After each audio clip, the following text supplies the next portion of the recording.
Bonjour, voici ma présentation que, avec mon équipe Idées d'affaires 2025, les services de presse pour le développement, nous présentons à cet événement qui porte pour titre De l'idée d'affaires au business réussi, l'art de l'entrepreneuriat. Et spécifiquement, dans cette conférence, nous parlerons de l'idée d'affaires.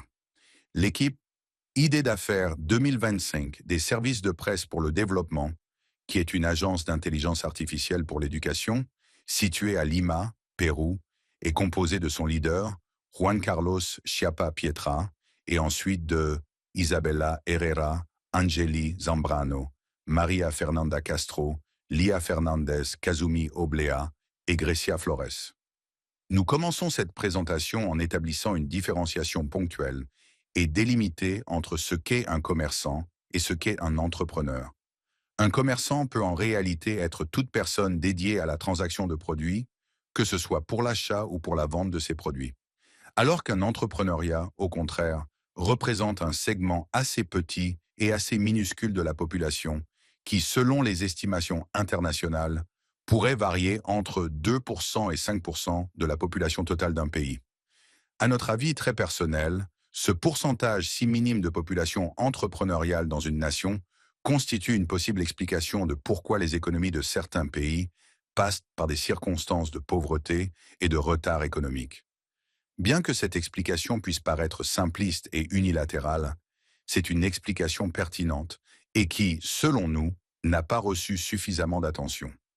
L'entrepreneuriat est une force économique et une force sociale très importante pour la dynamique générale d'une nation, en tenant compte du fait que celle-ci dépend justement de la marche de sa propre économie. Alors si l'entrepreneur est si important pour une économie et donc pour une société, et que sa recherche et son identification sont si difficiles, commençons par demander quelles sont les caractéristiques de base d'un entrepreneur qui le distinguent d'un commerçant. En premier lieu, nous pourrions dire que la personnalité entrepreneuriale, c'est-à-dire des traits caractéristiques, et qui très souvent sont de type inné et proviennent de la caractérologie individuelle du sujet en question. L'entrepreneur montre aussi des traits de leadership, qui est une qualité très importante pour le succès économique et le succès entrepreneurial. Un fort sens de l'initiative est une caractéristique typique de l'entrepreneur, et cette initiative est à la base de la force qui pousse l'entrepreneur en avant avec dynamisme vers les objectifs économiques ou d'impact qu'il s'est fixés. Une autre caractéristique importante de l'entrepreneur est la détermination. Une fois un objectif fixé, il est peu probable qu'il s'en détourne. Un autre élément à prendre en compte parmi les caractéristiques de base d'un entrepreneur est sa résilience et son adaptabilité à des circonstances extrêmement difficiles qui sont propres à l'entrepreneuriat et qui exigent une force personnelle pour pouvoir faire face aux difficultés qu'implique le fait d'entreprendre seul un projet entrepreneurial à impact économique ou social. Nous avons aussi la créativité comme un trait propre de la personnalité entrepreneuriale, créativité qui s'exprime dans la capacité d'innovation, dans la capacité d'amélioration, dans la capacité de penser les choses de manière différente, dans la capacité de penser au-delà des limites conventionnelles, et qui est aussi une autre force d'innovation dans l'économie et donc dans la société. Un entrepreneur est aussi une personne avec de fortes compétences administratives qui se traduisent en capacité de gestion et de mobilisation de ressources qui sont toujours rares. Cette capacité administrative est consubstantielle aux facteurs qui relient l'entrepreneuriat au succès. En définitive, il est rare de trouver un entrepreneur qui n'ait pas d'intérêt pour l'activité entrepreneuriale. Pour cette raison, une autre caractéristique que nous pourrions utiliser comme identificateur de personnes entrepreneurs est leur intérêt pour la thématique des affaires. Or, nous avons vu quelles sont les caractéristiques typiques d'un entrepreneur. Est-ce suffisant pour pouvoir garantir le succès d'un projet entrepreneurial? Malheureusement, la réponse est non. En effet, il est très important, très recommandé, très utile qu'une personne qui croit avoir des compétences entrepreneuriales évalue ses compétences, afin de pouvoir déterminer ses points forts et ses points faibles, et puisse confirmer son potentiel d'entrepreneur. Avoir une capacité entrepreneuriale est en fait une condition préalable nécessaire au succès entrepreneurial. Cependant, il existe d'autres conditions nécessaires à prendre en compte. En premier lieu, il faut avoir une bonne idée d'affaires de départ. ce qui est justement le thème de notre conférence d'aujourd'hui, mais malgré cela, l'idée d'affaires ne suffit pas. La capacité entrepreneuriale est aussi nécessaire, mais toutes deux sont insuffisantes pour garantir un succès dans le lancement d'un projet entrepreneurial. Une bonne étude de marché est également très important. Un bon plan d'affaires, qui est la conséquence naturelle d'une étude de marché et qui affirme l'hypothèse de probabilité que l'affaire puisse réussir, est aussi important. Mais le plan d'affaires ne se fonde pas seulement sur la confirmation de la demande du marché et sur la faisabilité que le marché puisse répondre positivement à la proposition d'affaires, mais le plan d'affaires possède aussi les outils de base d'analyse financière qui permettent d'établir, par projection sur 1 an, 3 ans et dans certains cas 5 ans, la viabilité financière du projet entrepreneurial. Disposer d'un capital adéquat est une autre condition préalable absolument indispensable et qui n'est pas prise en compte par beaucoup d'entrepreneurs. De plus, être capable de constituer une équipe humaine adéquate de partenaires et d'employés est fondamental pour réussir comme petite entreprise dès le début. Encore plus, une bonne gestion de l'entrepreneuriat, une fois le projet entrepreneurial lancé, est une autre condition très importante pour le projet. Finalement, suivant les idées d'Eric Ries dans son livre The Lean Startup, une évaluation constante et une mesure constante des résultats obtenus par l'entrepreneuriat, en particulier à sa phase initiale, est très importante pour pouvoir rectifier ou maintenir des cours d'action dans le développement de l'affaire entreprise. En résumé, ce qui détermine le succès en entrepreneuriat est en relation avec la capacité entrepreneuriale de la personne qui démarre l'affaire, l'idée d'affaires, une bonne étude de marché, un plan d'affaires, un capital adéquat, une équipe humaine adéquate, une bonne gestion de l'entrepreneuriat, une évaluation et une mesure constante des résultats. Alors, après tout ce qui précède, nous pouvons commencer à répondre à la question: comment faisons-nous pour sélectionner des idées d'affaires gagnantes? Il y a 2 façons de répondre à cette question. La première option est basée sur l'intuition des affaires, c'est-à-dire la vision stratégique propre de l'entrepreneur, vision qui est aiguë pour identifier des opportunités d'affaires là où beaucoup ne voient rien. Une telle vision naît d'une bonne connaissance de marché spécifique ou d'une habileté innée à comprendre la nouvelle dynamique de marchés émergents qui sont des marchés en cours de formation, comme par exemple les marchés technologiques qui aujourd'hui secouent le monde entrepreneurial par leur innovation constante de manière si évidente. La première façon de développer l'idée d'affaires est donc intuitive, naturelle et propre à la pensée et à la capacité de raisonner stratégiquement de l'entrepreneur. La deuxième façon est propre à l'entrepreneuriat qui se donne à l'intérieur d'une entreprise ou lorsqu'il est nécessaire d'utiliser des outils de soutien pour pouvoir développer des opportunités structurées, car, comme son nom l'indique, elle est basée sur des procédures standardisées. Ces techniques d'idéation d'affaires structurées sont propres, comme nous l'avons dit, à l'intrapreneuriat, c'est-à-dire celui qui correspond au domaine interne d'une entreprise. Voyons maintenant comment nous pouvons générer des idées d'affaires gagnantes en utilisant des outils de sélection. Et pour cela, écoutons ce que Kazumi Oblea a préparé pour vous. Aujourd'hui, je souhaite partager avec vous 2 techniques de remue-ménage qui aident à générer des propositions de manière créative et organisée. La première est la méthode 6-3-5 et la seconde, la carte mentale. Le nom 6-3-5 vient de sa dynamique. 6 personnes participent, chacune écrit 3 idées en 5 minutes. Ensuite, les feuilles sont transmises aux voisins qui ajoutent de nouvelles idées ou améliorent les précédentes. Le processus se répète jusqu'à compléter plusieurs tours. L'avantage est qu'en seulement 30 minutes, on peut obtenir plus de 100 idées en favorisant la collaboration et en évitant que seules certaines personnes prennent la parole. C'est une technique très utile pour les projets d'innovation ou lorsque nous avons besoin d'une grande quantité et variété de propositions. La carte mentale est une technique visuelle qui peut être utilisée individuellement ou en équipe. Elle consiste à placer le thème central au milieu de la feuille ou du tableau, puis à développer autour des concepts associés, comme les branches d'un arbre. Chaque branche peut s'enrichir de sous-idées et à la fin, on obtient une vue d'ensemble complète du sujet. L'avantage est qu'elle aide à organiser des idées dispersées et à découvrir des connexions que nous ne percevions peut-être pas. Elle est idéale aussi bien pour planifier des projets que pour résoudre des problèmes complexes.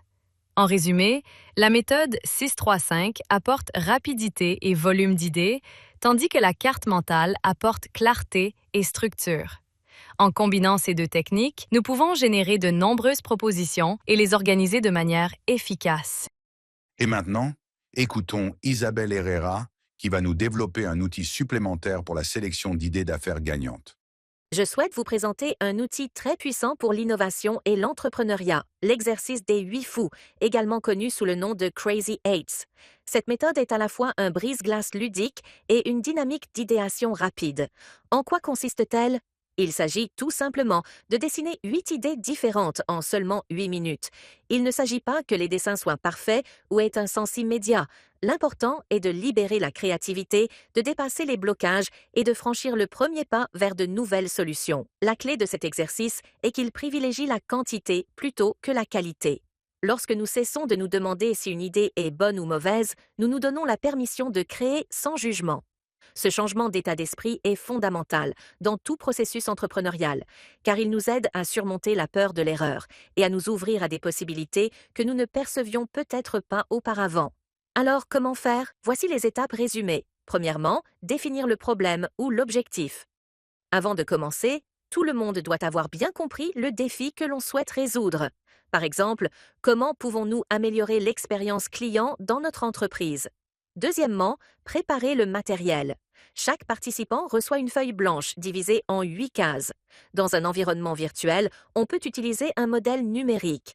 Troisièmement, lancer le chronomètre. On programme 8 minutes. La règle est simple, chaque minute doit donner naissance à une idée dans l'une des cases.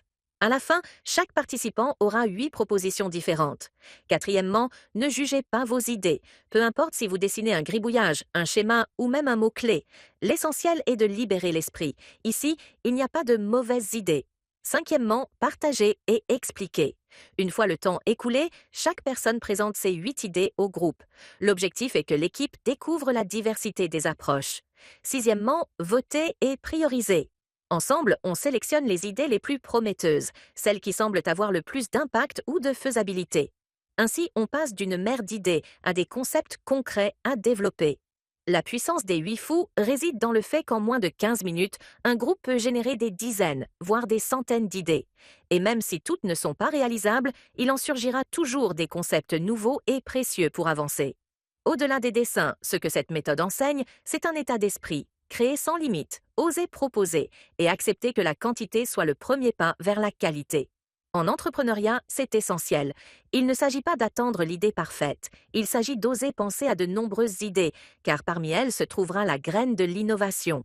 Alors, la prochaine fois que vous vous réunirez pour imaginer de nouvelles solutions, n'oubliez pas, prenez une feuille, lancez le chronomètre et osez relever le défi des 8 fous.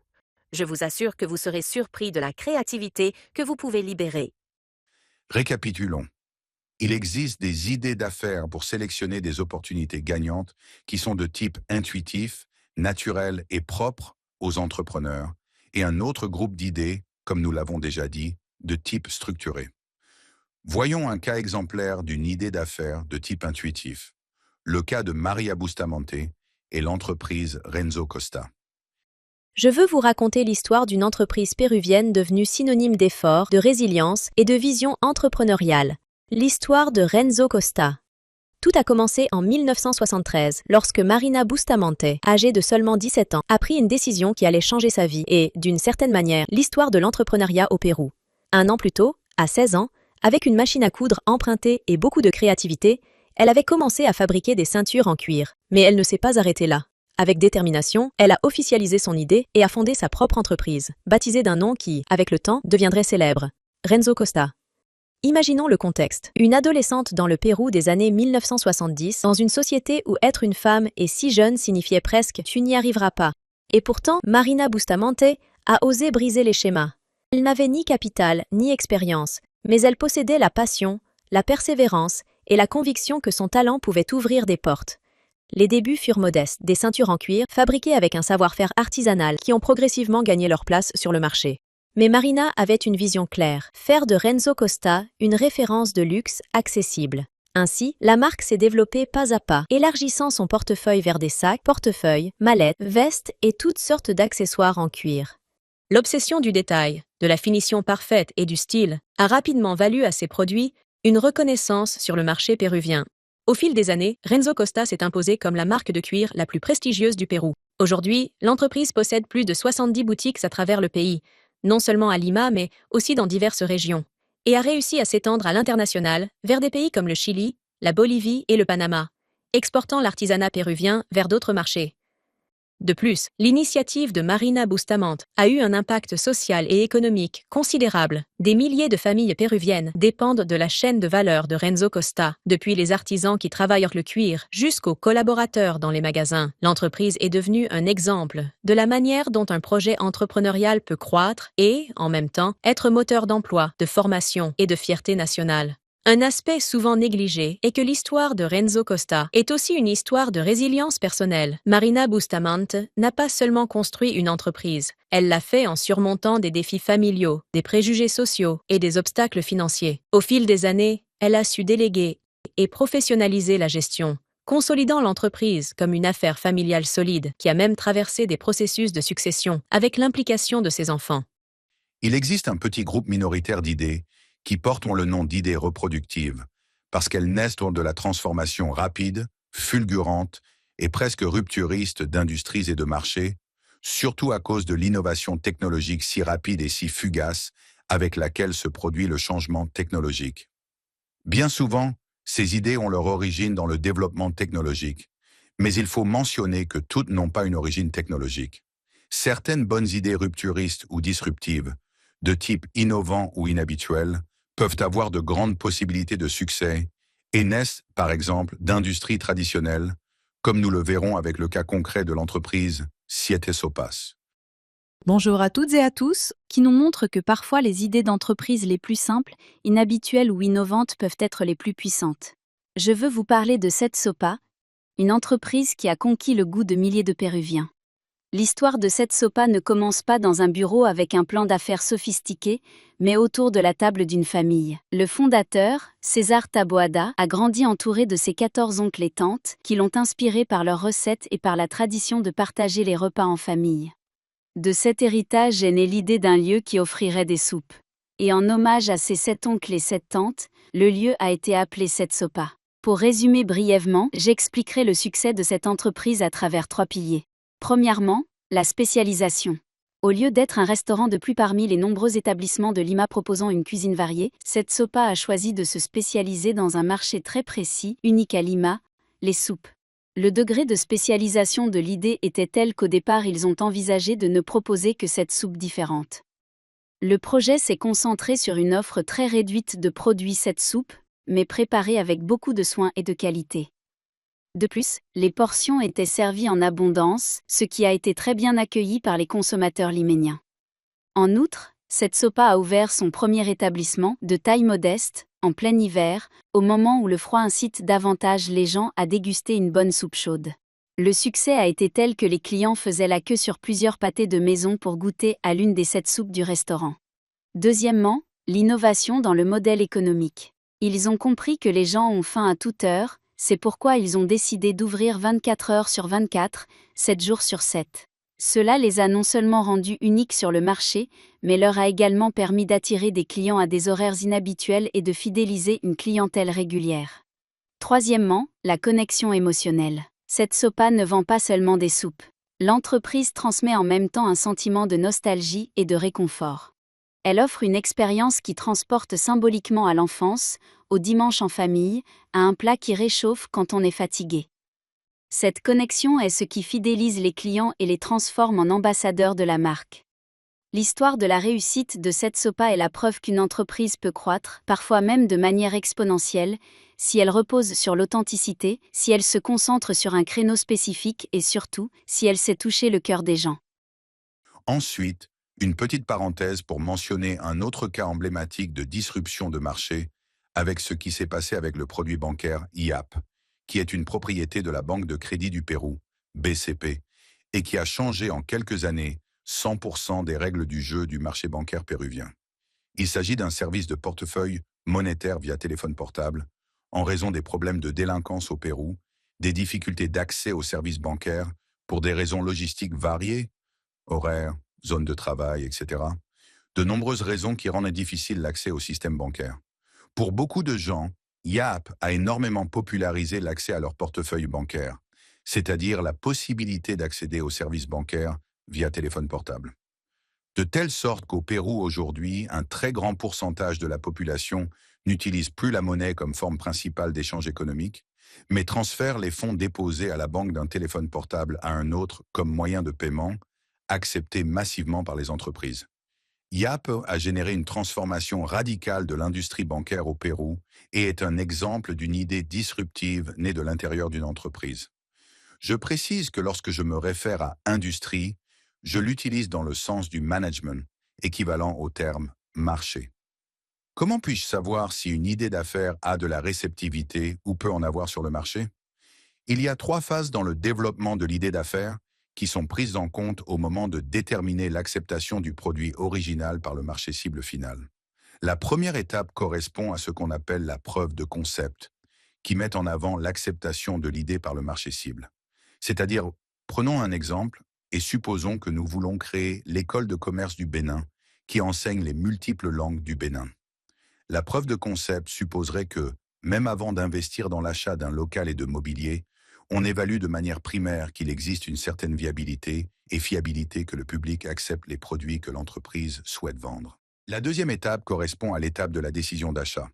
À ce stade, le marché a déjà validé le concept initial de l'entreprise et cette idée a été filtrée et sélectionnée par l'entrepreneur. Ensuite, l'idée de projet se trouve dans sa phase de développement initial. C'est le moment de la mettre à l'épreuve sur le marché réel et c'est pour cela qu'on l'appelle test de marché. On peut aussi l'appeler test de marketing expérimental. Au-delà du simple schéma conceptuel, technique utilisée dans la recherche de marché pour tester une idée d'affaires, il s'agit ici de la tester réellement dans un espace restreint du marché, par exemple à Porto Novo ou dans une autre grande ville du Bénin. L'objectif est que les personnes interrogées puissent expérimenter l'achat et la consommation de l'idée d'entreprise dans un contexte expérimental du marché. Une réponse favorable à ce stade indique de bonnes possibilités de réussite entrepreneuriale. La dernière étape, celle de l'acceptation du marché vis-à-vis de l'idée de projet, est la plus importante. Elle est décisive, déterminante et met à l'épreuve la fiabilité entrepreneuriale du projet lancé, ou bien annonce son échec final. Il s'agit de l'étape du démarrage entrepreneurial dans sa phase non pas d'achat, mais de rachat. Lorsqu'une entreprise apparaît pour la première fois, il est possible qu'un pic de vente se produise, alimenté par l'attente et la nouveauté. À ce stade, ce pic de vente n'est pas ce qui importe. Ce qui est fondamental, c'est la conviction du consommateur qu'il souhaite acheter à nouveau le produit. Si l'entreprise est capable de générer un rachat du produit, cela signifie que l'idée d'affaires a finalement atteint le succès et a surmonté tous les obstacles antérieurs du point de vue de la dynamique de la demande. Dans ce cas, les clients sont déjà disposés à acheter à l'entreprise une ou plusieurs fois de plus, garantissant ainsi le cycle d'affaires présent et futur. Maintenant, face au défi de sélectionner de bonnes idées d'entreprise, nous posons 3 questions supplémentaires à considérer. Comment sélectionner des idées d'affaires qui soient durablement viables sur le plan entrepreneurial? Comment sélectionner des idées d'affaires qui aient un impact personnel sur l'entrepreneur et un impact social sur la communauté? Comment sélectionner des idées d'affaires qui soient durables sur le plan environnemental? Commençons par la première question. Comment sélectionner des idées d'affaires qui soient durablement viables sur le plan entrepreneurial? Des idées d'entreprise rentables, des idées d'entreprise capables de maintenir un cycle annuel de vente, des idées d'entreprise innovantes, pas du type MeToo, des idées d'entreprise ayant des possibilités de croissance, scalabilité, dans le temps. Des idées d'entreprise capables de constituer un portefeuille de clients suffisant dans un délai relativement court. Des idées d'entreprise créées avec des partenaires fiables. Passons maintenant à la question suivante. Comment sélectionner l'idée d'entreprise qui ait un impact personnel pour l'entrepreneur et un impact social pour la communauté? Répondons à ces questions par des questions. La première question à se poser est la suivante. Le coût individuel de l'entrepreneuriat est-il acceptable? En effet, tout projet entrepreneurial comporte un coût personnel élevé et il faut en être conscient. Mais ce coût peut être excessif, d'où la question pertinente. Est-il acceptable? Une autre question pertinente, du point de vue de l'impact personnel sur l'entrepreneur et de savoir si ce projet entrepreneurial aide ma famille et si j'ai le soutien de ma famille pour réaliser mon projet de petite entreprise. Du point de vue de l'impact social et communautaire de l'entreprise, la question est de savoir si le projet entrepreneurial est socialement inclusif. Voyons un exemple du Pérou. L'exemple est celui d'une entreprise appelée Combi. C'est une start-up à vocation sociale qui emploie des cuisiniers et des boulangers ayant des handicaps multiples pour la production alimentaire et qui a été fondée en 2012. Cette entreprise qui vend des empanadas et des sandwichs à un marché captif a employé une centaine de travailleurs en situation de handicap. À présent, voyons la question suivante. L'idée d'entreprise respecte-t-elle un critère de proportionnalité entre hommes et femmes? Prenons comme exemple le cas de l'Interbank, l'un des plus grands conglomérats financiers du Pérou. Dans cette banque, qui fait partie du groupe financier Intercorp, 57% des employés inscrits sur la liste de paie sont des femmes et 46% des postes de direction supérieure sont également occupés par des femmes. Une autre question très importante est « Mon idée d'entreprise crée-t-elle des emplois ?» Enfin, la question classique par excellence est « Mon idée d'entreprise est-elle responsable envers la communauté ?» Nous pensons avoir répondu à la question numéro 2 de ce segment. Passons maintenant à la question numéro 3. Comment sélectionner des idées d'entreprise qui soient durables sur le plan environnemental? Répondons à cette question par 2 interrogations clés qui nous aident à approfondir la réflexion. Suis-je conscient des dommages que mon futur projet d'entreprise peut causer à l'environnement? Cela peut sembler une question paradoxale, car toute activité économique génère un impact macro-environnemental. Par exemple, nos produits utiliseront-ils des emballages en plastique à usage unique? Mon idée d'entreprise est-elle conçue pour s'intégrer à l'économie circulaire et pour la promouvoir? L'économie circulaire, en résumé, suppose que tout ce qui entre dans l'économie ne doit plus en sortir, mais être réintroduit après un premier usage.